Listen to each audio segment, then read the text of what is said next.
Hello everyone, before we begin today's story, I have a small favor to ask. Please hit subscribe and turn on the notification bell so you never miss our channel's new videos. It is quick, free, and the best way to support us in bringing you more dramatic stories. Your support means the world to us. Where are you watching from? Drop your city or country in the comments below. Thank you very much. Now, let us return to our main character. The story is called The Housekeeper Who Taught a Billionaire to Dance. A light drizzle touched the glass walls of Hale Tower, where the city of Chicago glittered beneath the night sky. Inside the penthouse ballroom, Adrian Hale stood in silence, the weight of 1,000 expectations pressing against his chest. The floor was polished to a mirror, the grand chandelier above his head shimmered like frozen fire, and in the center of it all stood a man who could command boardrooms but could not command a simple waltz. His movements were stiff, unbalanced, robotic. The music track from his phone crackled, and when he tried to turn, his left shoe caught the edge of the rug. He stumbled, the metronome on the piano toppled to the ground, its silver casing snapping in half. Perfect, he muttered under his breath. $1 billion empire, and I cannot even count to 3. Behind him, a soft voice spoke. Actually, sir, you start on 1, step to 2, and turn on 3. Adrian turned. Standing at the doorway was Lina Tran, the quiet housekeeper who had worked for him for 2 years. She wore her simple uniform, a cleaning rag still in one hand, a trace of detergent on her wrist. You dance? He asked, slightly annoyed but curious. Used to, she said. My mother taught community classes before she got sick. Adrian picked up the broken metronome, brushing dust from his sleeve.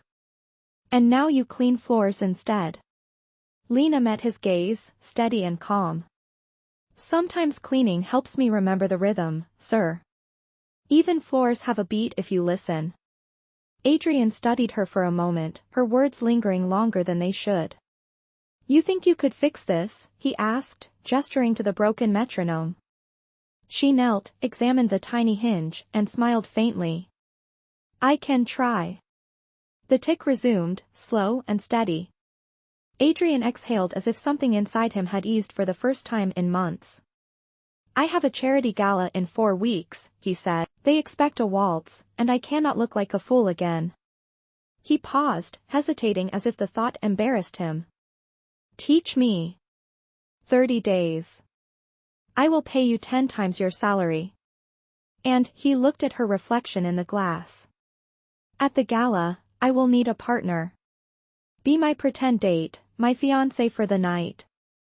It is just business. Lina froze, the cloth slipping from her hand. A pretend fiancé? Yes, Adrian said. Think of it as a contract. No emotions, no strings. Just training and performance. She hesitated. Her mother's medical bills sat unpaid, the hospital calling twice a week. Her dream of opening a small dance class for underprivileged kids was fading fast. And if I refuse? Adrian turned toward her, his dark suit gleaming under the chandelier. Then you keep scrubbing these floors while someone else takes the offer. The silence stretched. Finally, Lina straightened, her chin lifting slightly. Fine. 30 days. But I teach on my terms. Adrian's mouth curved into a faint smile. Deal. As the rain thickened outside, the metronome clicked once more, tick, tick, tick, like a heartbeat awakening. What neither of them knew was that this simple deal would blur every line they had drawn between duty and desire, between pretending and truly falling in love.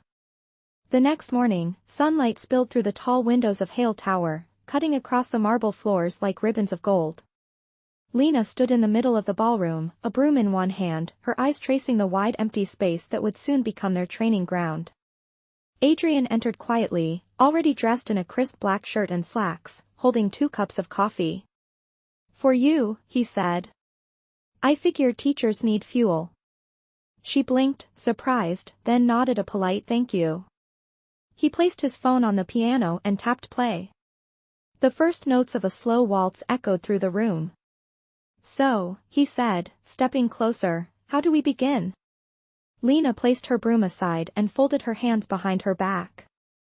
You start by listening, she said. Every song has a heartbeat. You follow it, not force it. Adrian tried, his steps hesitant, his focus too rigid. After 3 attempts, he nearly tripped again. She sighed softly, then walked behind him. You are thinking too much, she said. Dancing is like breathing. It is not math.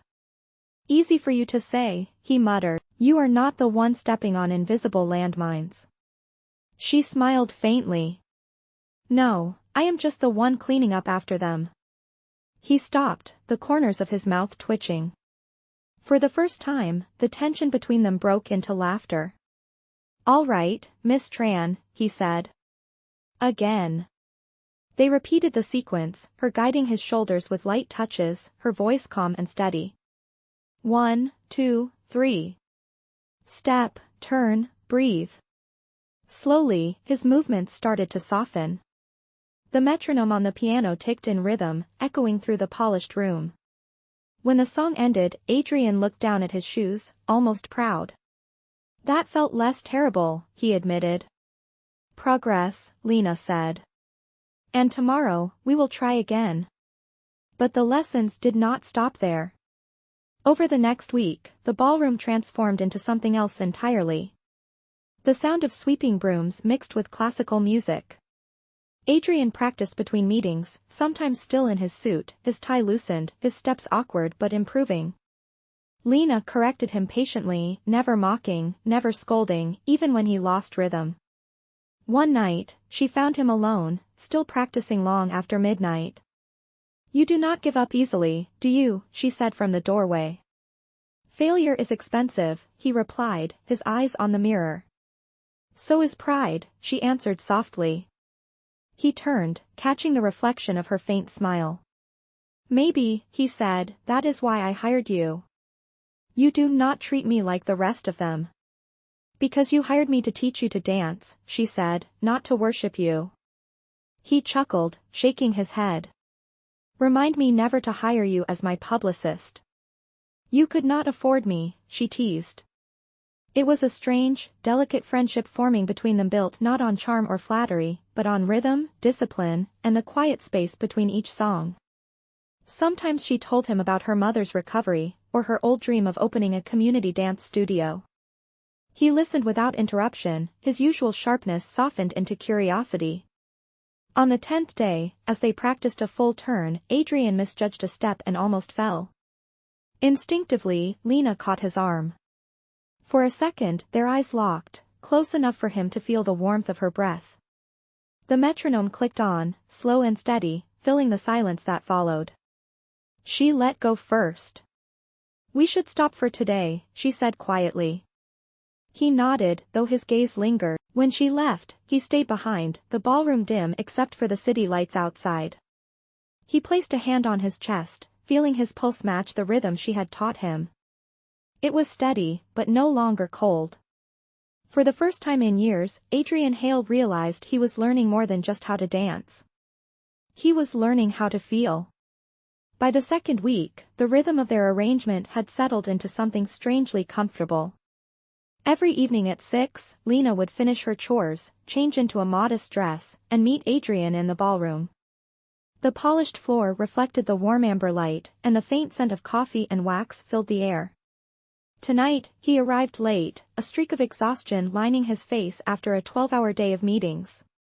Rough day, she asked. He shrugged, tossing his tie aside. Board meetings and people pretending to care. At least you are honest with me. Honesty is cheaper, she replied. He smirked faintly and offered his hand. Shall we?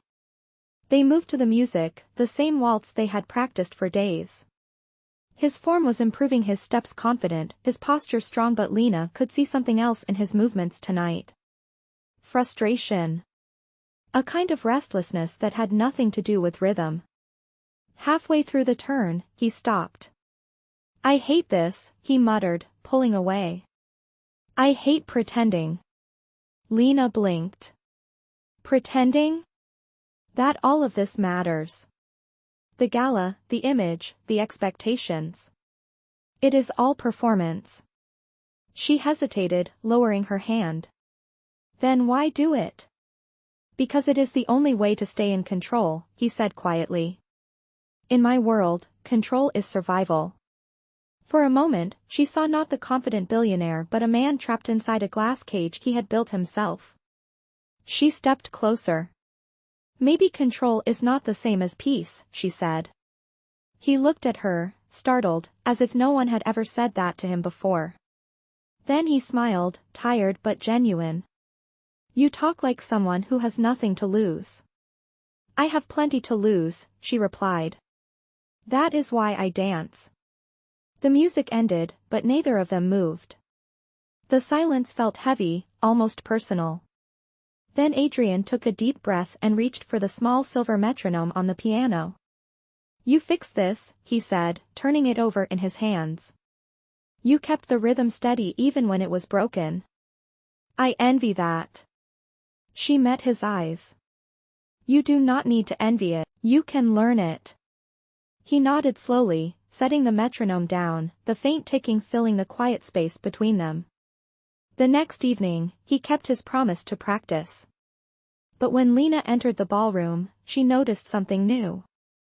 The floor had been cleared, and in the corner stood a second pair of dance shoes smaller, brand new, clearly meant for her.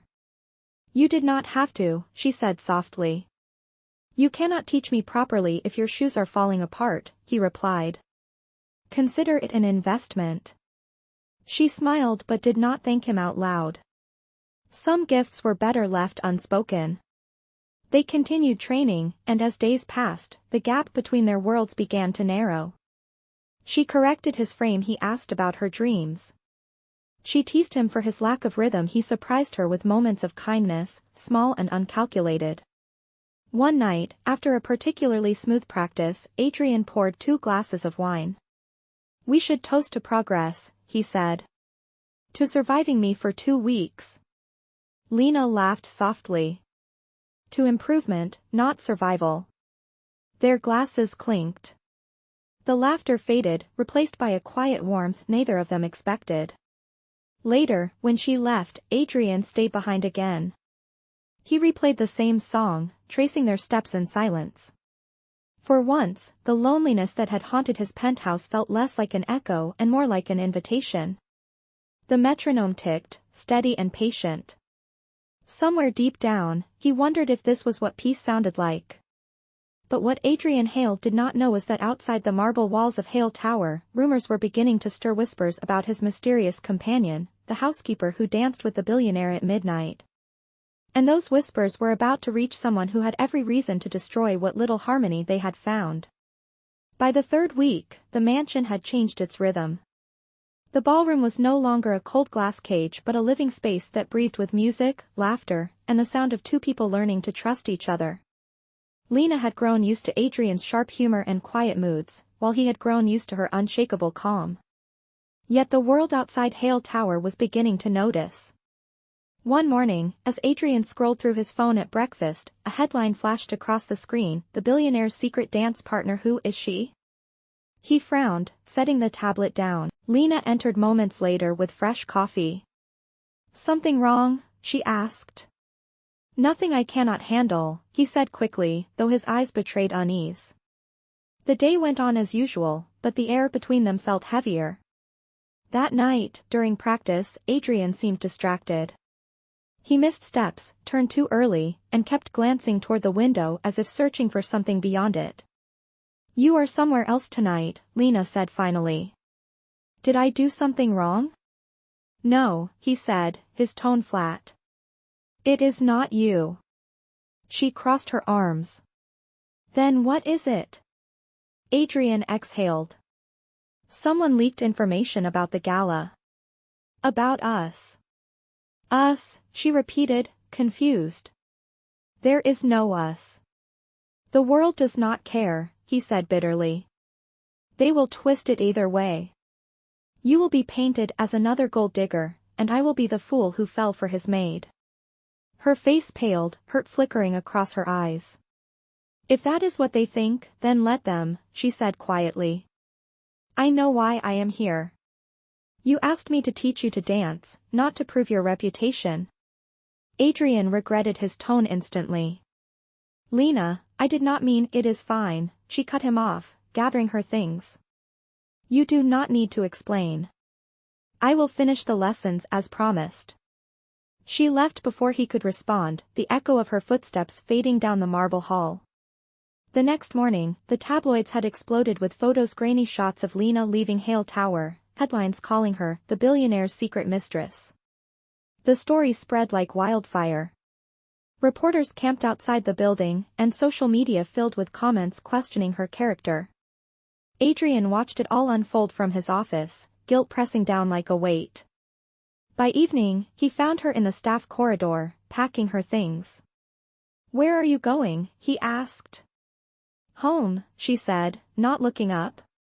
You cannot leave now, he said, stepping closer. The gala is in 3 days. Then you will have to find another partner, she replied coldly. The contract said either of us could walk away if our dignity was attacked. Consider it my resignation. Adrian's chest tightened. You are doing this because of a few articles? No, she said, finally meeting his eyes. I am doing this because you did not stand up for me. Her voice trembled, but her gaze stayed firm. I have cleaned your floors, fixed your metronome, and taught you to dance, but I will not teach you how to respect someone. She brushed past him, her suitcase rolling softly against the floor. The elevator doors closed between them with a quiet chime, leaving Adrian alone in the hallway.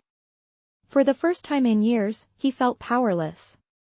The building that once symbolized control now felt hollow, echoing with the absence of her voice. That night, he stood in the ballroom, the metronome ticking on the piano like a reminder of everything he had broken. He reached for it, the silver casing still bearing the faint mark from when she had fixed it. The rhythm continued tick, tick, tick, steady and unyielding. For the first time, Adrian Hale realized that the only thing truly out of sync was his own heart. And if he wanted to win back what he had lost, he would have to face the world, not hide behind it. The morning of the gala arrived under a gray Chicago sky. The city shimmered with anticipation, cameras already stationed outside the Hale Foundation ballroom where the wealthiest faces in America would gather. Inside his penthouse, Adrian Hale stood before the mirror, buttoning his cufflinks with mechanical precision. He had everything planned, every speech rehearsed, every smile calculated. But one thing remained missing: Lina. He had called her 5 times, each one unanswered. He even drove to her apartment, but the landlord told him she had left 2 days ago, no forwarding address. He stared at her empty locker in the staff corridor, where a single item remained: the broken broom handle she had once used as a rhythm stick. He picked it up, tracing his fingers along the worn wood. A soft knock interrupted his thoughts. It was Veronica, his former public relations director and ex-girlfriend, her smile sharp and polished. You cannot show weakness tonight, she said. The board will be watching. Replace the girl, make your entrance, and pretend it never happened. Adrian's eyes hardened. The girl has a name. Veronica smirked. Names do not matter in your world, Adrian. Appearances do. He turned away, his reflection cold and unrecognizable. Then maybe I am done with appearances. Hours later, the gala lights came alive, chandeliers flickering like stars. Guests mingled in shimmering gowns and tuxedos, the air thick with perfume and power. As Adrian entered, flashbulbs exploded around him. The whispers began immediately: she is not here. Maybe she was never real. He walked past them all, straight to the stage. The orchestra quieted, and the room held its breath. He stood before the microphone, gaze sweeping over the crowd. Before we begin, he said, his voice steady, I owe you the truth. A murmur rippled through the audience. There has been a story circulating, he continued, about a housekeeper, about a rumor. They are not lies. Her name is Lina Tran, and she taught me something I never learned in all my years of success. He paused, his tone softening. She taught me how to listen. How to trust. How to count the rhythm of a heart instead of the rhythm of profit. The crowd exchanged puzzled looks. Veronica's expression froze in disbelief. If integrity has a price, I am willing to pay it, Adrian said firmly. Because without it, none of this, he gestured to the chandeliers, the polished marble, the applause, means anything. For a heartbeat, silence filled the room. Then, from the back of the hall, a familiar voice spoke. You are offbeat again, Mr. Hale. The crowd turned. Lina stood at the entrance, wearing a simple navy dress, her hair loosely tied back, a calm smile on her face. Adrian's breath caught. You came, he whispered. You left the music unfinished, she said. He extended his hand toward her. Will you finish it with me? She hesitated only a second before walking down the aisle. The orchestra began to play, hesitant at first, then swelling as she reached him. Without rehearsal, without a script, they began to waltz. The crowd fell silent, watching as the billionaire and the housekeeper moved as one.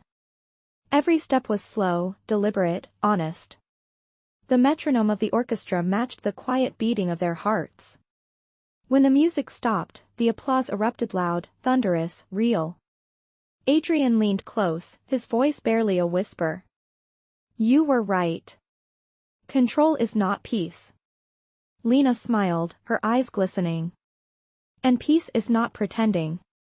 As the night ended, he escorted her to the balcony overlooking the glittering skyline.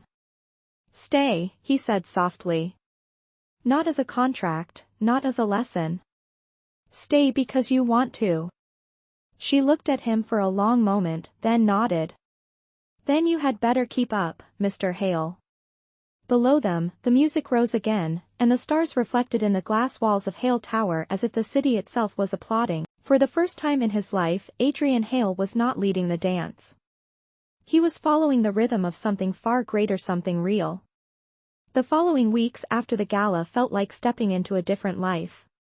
Adrian Hale was no longer just the name printed on business headlines, he was the man people whispered about for standing up in front of 1,000 guests and defending a woman the world had judged too quickly. Yet in his penthouse, away from the cameras and noise, life was quieter. The ballroom that had once echoed with metronome ticks was now filled with morning sunlight, the scent of coffee, and the faint sound of soft jazz instead of waltz music. Lina had stayed, not as a contract or a symbol, but as herself. She still cleaned when she wanted to, cooked occasionally, and teased Adrian when his coffee-making skills failed miserably. One morning, as he tried again with the machine, she leaned against the counter. You know, she said, you could just let me do that. I could, he replied, frowning at the cup, but then how would I prove that I am not completely useless? She laughed, that warm, unguarded sound that had started to become his favorite music. For a man who built an empire, you are surprisingly hopeless at breakfast. Maybe I just need better motivation, he said. Like a teacher. She raised an eyebrow. Are you flirting with your student, Mr. Hale? Technically, he said, meeting her gaze, I am a graduate by now. She smiled, shaking her head. You barely passed.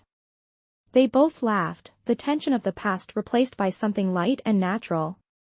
Yet beneath that peace, something deeper was growing, an understanding, a rhythm neither of them dared to name. That evening, they returned to the ballroom. The chandelier lights shimmered, reflecting the city skyline. The piano, now polished, still held the old metronome, its silver frame gleaming. Adrian picked it up, turning the small dial until the steady ticking filled the air. I kept it, he said quietly. It reminds me that everything broken can still find rhythm again. Lina stepped closer. Even people? He nodded. Especially people. For a long moment, they stood there in silence, the distance between them smaller than ever. Then Adrian reached into his pocket and pulled out something small, a charm shaped like a pair of dance shoes, made from a piece of his old leather Oxford. You made this? She asked softly. I had it crafted, he said. To remind me where this started. He took her hand gently and placed it in her palm. You taught me how to stand without pretending, Lina. How to move with purpose instead of fear. Her eyes glistened, and she swallowed hard. You taught me, too, she whispered. That kindness is not weakness. And that sometimes even the strong need saving. The metronome ticked between them, steady as a heartbeat. He reached out, brushing a strand of hair from her face. So what happens now? He asked. Now, she said, you stop counting the steps. You just dance. And so they did. No audience, no lights, no contracts, just two people in a quiet room finding balance in the simplest motion. The music faded, replaced by their laughter echoing softly off the marble. Days later, Adrian surprised her again. At a press event for the Hale Foundation, he announced a new initiative funding for community arts centers across Chicago, beginning with one called Open Steps, named after Lina's long-lost dream. Reporters cheered, cameras flashed, but Adrian's eyes sought only her face in the crowd. When he found her, she mouthed the words, "Thank you." He smiled and said the words he once could not, clear and certain. No more pretending. That night, as they stood once again in the ballroom, Lina placed the metronome back on the piano. Its ticking blended with the sound of rain outside. You know, she said, for someone who could not dance, you turned out pretty well. Adrian chuckled. That is because I had the best teacher. She leaned into him, her head resting against his shoulder. Outside, the city lights shimmered like distant applause. For the first time, there were no lessons left to give, no steps left to memorize. Only rhythm and the quiet truth that sometimes the best love stories are the ones that begin as mistakes and end as something real. For a while, peace felt like it could last forever. Adrian divided his days between work at the foundation and quiet evenings at home. Lina helped coordinate the first classes at Open Steps, filling the small studio with laughter, music, and the scent of hope. Every weekend, they would return to the ballroom, not for practice but for joy. It was not a lesson anymore, it was simply living. But peace, as they both knew, rarely lasted long in Adrian's world. One afternoon, his assistant rushed into his office, pale and nervous.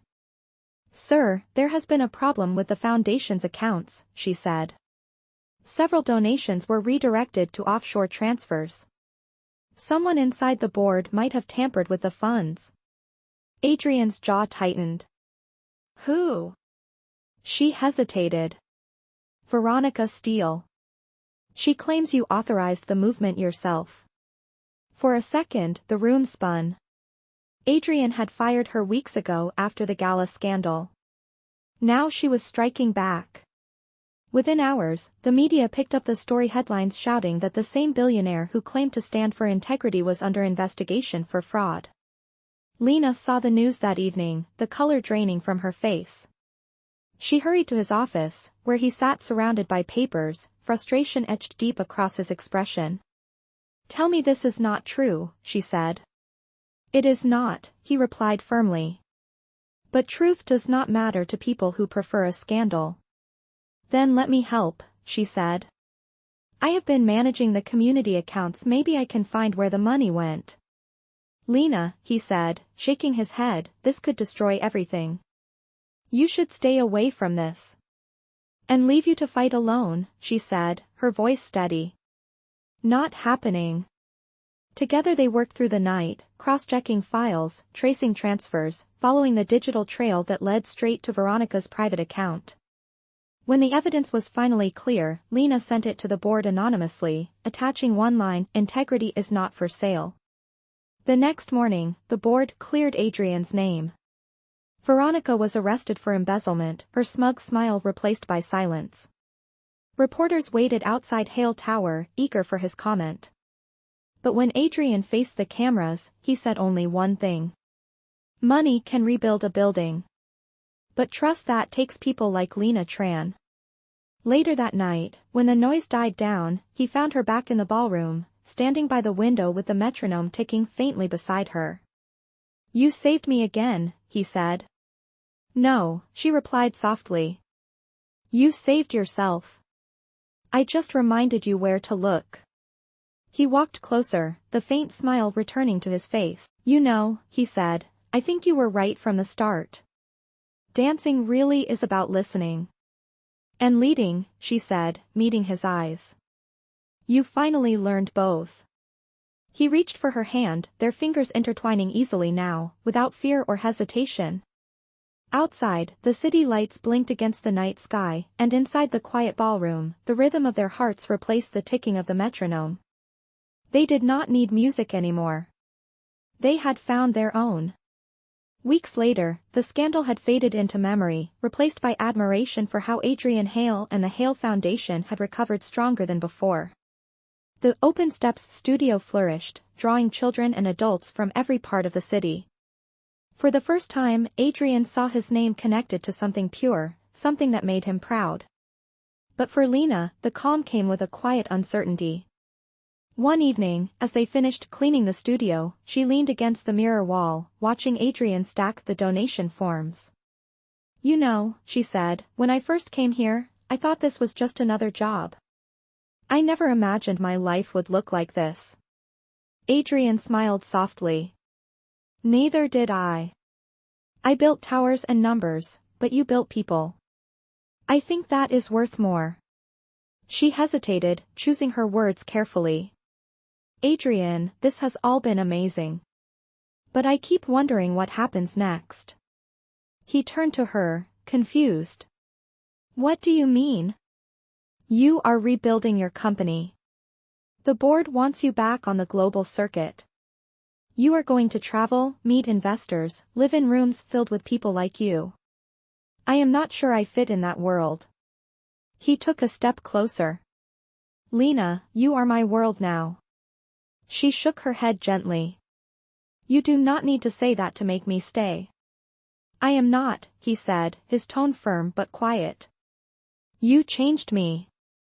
You made me see that the only rhythm worth following is the one that makes you feel alive." For a long moment, she said nothing. Then she smiled, that same patient smile that first calmed him months ago. "Then prove it."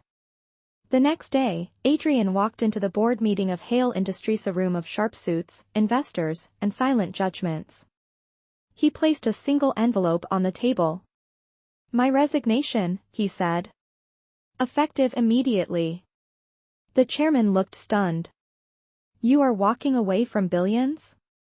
"I am walking toward something better," Adrian replied. That afternoon, reporters waited outside, but instead of business headlines, they captured something no one expected: the former billionaire standing beside a woman in a simple dress, both smiling under the city's golden light. The press shouted questions, but Adrian only said, "I am where I am supposed to be." That evening, he returned to the Open Steps studio. The classes had ended, the lights were dimmed, and Lina was sweeping the floor. "You quit," she said when she saw him. "Yes," he replied. "I decided I am tired of leading things that do not move. I would rather dance." She stared at him for a long moment, then placed the broom aside. "So what now, Mr. Hale?" "Now," he said, pulling something small from his pocket, "we finish what we started." In his hand was the charm shaped like dance shoes, now attached to a thin gold chain. "It is not a ring," he said, "but I hope it means the same." Lina's breath caught. "Are you asking me?" "Yes," he said before she could finish. "Not because I need you to teach me anything else, but because I cannot imagine life without you in it." The metronome ticked softly in the background as she nodded, tears bright in her eyes. "Then you had better keep up," she whispered. Adrian smiled, taking her hand as the faint hum of music rose once again. They began to dance, not for show, not for practice, but because it was the only language they both truly understood. In that moment, every promise was kept, every lesson complete. And the man who once thought love was a transaction finally learned it was the purest form of freedom. 1 year later, the ballroom at Hale Tower looked completely different. The chandeliers still sparkled above, but instead of stiff formalities and expensive suits, the room was filled with laughter, music, and people from every walk of life. The Open Steps Anniversary Gala had become the most anticipated event of the year, not because of its glamour, but because of its heart. Children from the community danced alongside business leaders and artists, each step a small celebration of kindness and second chances. At the center of it all stood Lina and Adrian.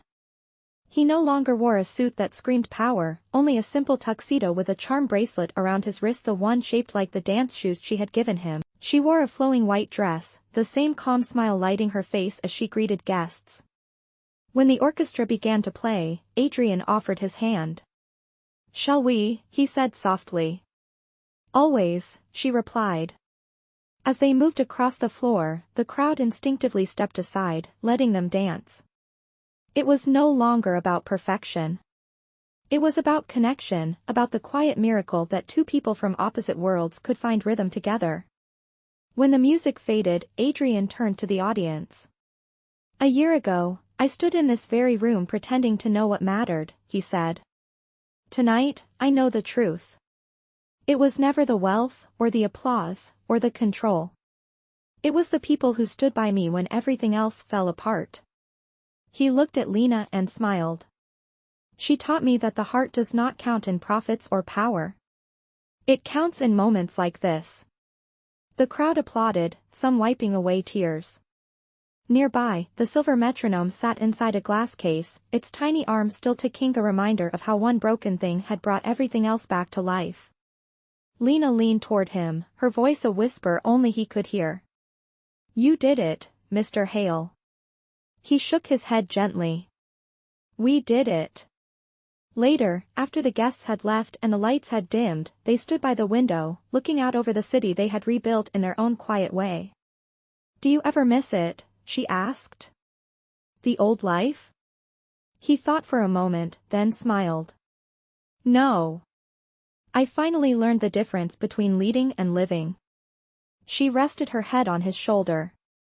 "And between dancing and pretending," she added. "Exactly," he said. The rain began to fall softly, tapping against the glass in perfect rhythm. Adrian reached over to stop the metronome, its ticking replaced by the sound of the rain and their quiet breathing. "You know," he said, "for a fake fiancé, you turned out to be the real thing." Lina laughed, the kind of laugh that warmed the whole room. "And for a man who could not dance, you turned out just fine." They stayed there, holding each other, the city lights shimmering below them like 1,000 tiny waltzes. For Adrian Hale, life was no longer a performance. It was a dance he never wanted to end. And this time, every step, every heartbeat was real.